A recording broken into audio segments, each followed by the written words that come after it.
a billionaire whose fortune was never fully explained. A man whose own partner claimed his demands were impossible to satisfy, and who, by her own account, was driven to constantly find new women for him. A man who traveled on his private jet alongside some of the most powerful people in the world, while his name began to surface in allegations that almost no one wanted to confront. A man surrounded by politicians, business leaders, and celebrities who moved effortlessly within the most powerful circles in the world. A financier who, for years, was accused of operating a network of exploitation involving minors, and still managed to avoid real consequences.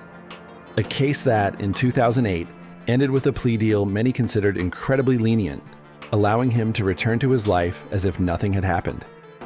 A man who, even after being convicted, remained surrounded by influential figures, exclusive events, and unrestricted access. A man who, more than a decade later, was arrested again. This time, facing far more serious charges. And just when it seemed he would finally face justice, he was found dead in his cell, officially ruled a suicide, a case filled with connections, power, silence, but also questions that remain unanswered. Because the story of Jeffrey Epstein is not just the story of a criminal. It is the story of how someone could operate for years, in plain sight, without anyone stopping him. This is Behind the Icon. And this is the story of Jeffrey Epstein. But this story didn't begin with the scandal. Jeffrey Epstein was born in 1953 in New York, into a middle-class family with no clear connections to power. There were no obvious signs of what was to come. He wasn't a celebrity. He wasn't an heir. He wasn't someone who seemed destined to move among the elite. But early on, he began to show something different: ability, ambition, and a particular skill for navigating certain environments. He managed to get a job as a teacher without holding a formal university degree, and shortly after, he made an unexpected leap from education into finance, an abrupt shift, hard to explain, but one that would mark the beginning of everything. In the financial world, Epstein didn't take long to move up. He began working at major firms and quickly started building connections, key connections, people with money, with influence, and with real power. But what stood out wasn't just his rise, it was the speed of it. In a short time, Epstein went from being unknown to managing other people's fortunes, acting as a financial advisor to extremely wealthy individuals, but always with a level of opacity that was hard to ignore. There was no clear company, no visible business model, no simple explanation, and still, his wealth kept growing. Luxury properties, private jets, a lifestyle that placed him directly within the elite. And with that came something even more important: access to powerful circles, a level of power rarely seen.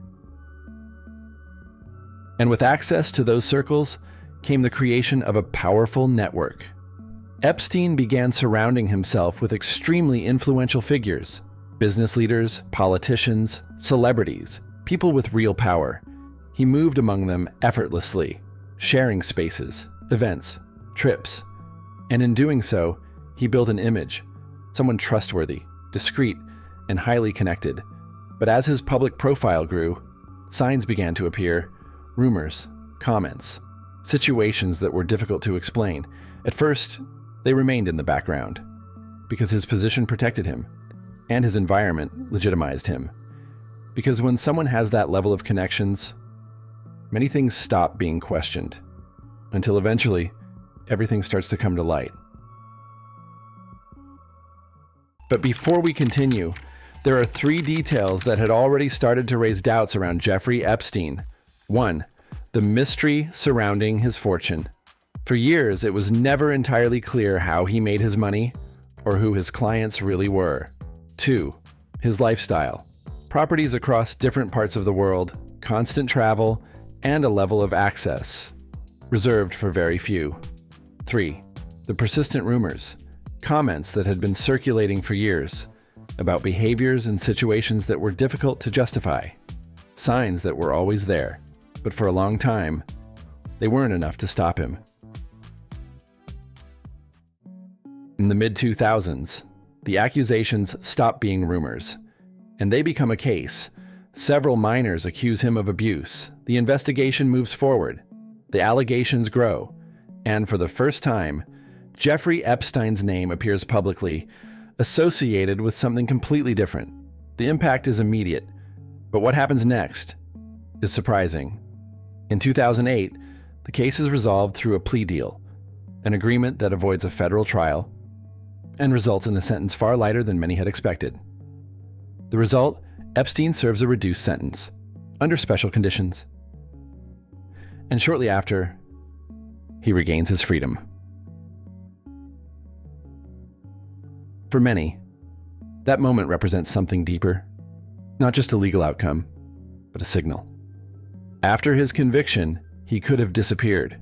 He could have stepped away and stayed out of the spotlight, but he didn't. Jeffrey Epstein returned, and he returned to the very same circles, events, meetings, contacts. His name was still there, and so were his connections, as if nothing had changed, as if that episode had never been enough. And that raises an inevitable question. How does someone with that level of exposure manage to rebuild their place so quickly? The answer isn't simple, but it always points to the same thing: power, connections, influence. But there is another figure in this story, one who, for years, remained in the background. Ghislaine Maxwell, the daughter of Robert Maxwell, a powerful and influential media tycoon, surrounded by controversy. She grew up in a world of privilege, money, connections, and access to high-level power networks. From a young age, she understood how those circles worked, how to move within them, how to connect, how to belong. But that structure eventually collapsed. In 1991, her father died under circumstances that raised questions, leaving behind a massive financial scandal. Overnight, everything changed. And that's when Ghislaine Maxwell moved to the United States. Not long after, she entered Jeffrey Epstein's life. The connection was immediate. Maxwell didn't just share his world, she amplified it. She had connections, she had social experience, she knew how to navigate elite circles. And quickly, she became a central figure, not highly visible, not the main protagonist, but essential. For years, her name was linked to Epstein as someone he deeply trusted, someone who organized, who connected, who facilitated. While Epstein built his network, Maxwell was there, present, active, part of the system. But for a long time, her role remained unclear, in the background, until everything changed again. But before we continue, there are 3 questions that still spark debate to this day. 1. How did he secure that 2008 deal with such favorable terms? 2. To what extent did his connections influence his ability to remain within the elite? 3. Why, for so many years, did the allegations fail to stop his rise? Questions that don't have simple answers, but ones that run through his entire story. In 2019, everything changes. Jeffrey Epstein is arrested once again, this time facing federal charges. The accusations return, but now with far greater force, more testimonies, more visibility. The case takes on a global scale. Media, public opinion, pressure, everything pointed to a new scenario, a trial, full exposure, and the possibility that, at last, many details would come to light. But that moment never comes. On August 10th, 2019, Jeffrey Epstein is found dead in his cell. The official ruling, suicide, but almost immediately, doubts begin to emerge. Errors, failures in protocol, circumstances that are difficult to explain. And with that, something changes. Because the case doesn't close, it transforms. It goes from being an investigation to becoming a symbol of everything that was never resolved. Everything that was never explained, and everything that was left unanswered. But even after his death, the story doesn't end, because there is still something left unresolved: accountability. And then, Ghislaine Maxwell is arrested, accused of having actively participated in the recruitment and exploitation of minors. The case moves forward. The evidence is presented. Testimonies emerge. And this time, there is a trial. A process that once again puts everything under scrutiny. That brings details back to light. That reopens questions. Until finally, a verdict is reached. Ghislaine Maxwell is found guilty and sentenced to prison. Today, she remains behind bars, under conditions that, for many, inevitably echo those of Epstein. And her role shifts from the shadows to becoming one of the central pieces of this entire story. Jeffrey Epstein was not a celebrity. He was not an artist. He was not an idol. He was something else. A man who built power in silence. A man who moved for years within the highest circles in the world, and who, even after being accused, managed to remain there. But his story doesn't end with his death, because what he leaves behind is not just a case. It's a series of questions about power, about influence, and about limits. Limits that, at times, don't seem to exist.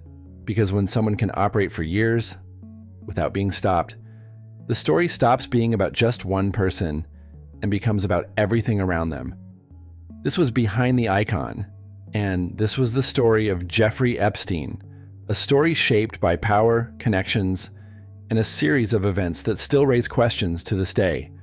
Because even after his death, many questions remain unanswered. If you're interested in stories like this, subscribe to the channel and let us know in the comments which story you'd like us to cover next, which figure, which story, or which case you'd like us to explore in depth. Because in Behind the Icon, behind every figure, there's always more than meets the eye. And in every story, there's always something that doesn't quite add up.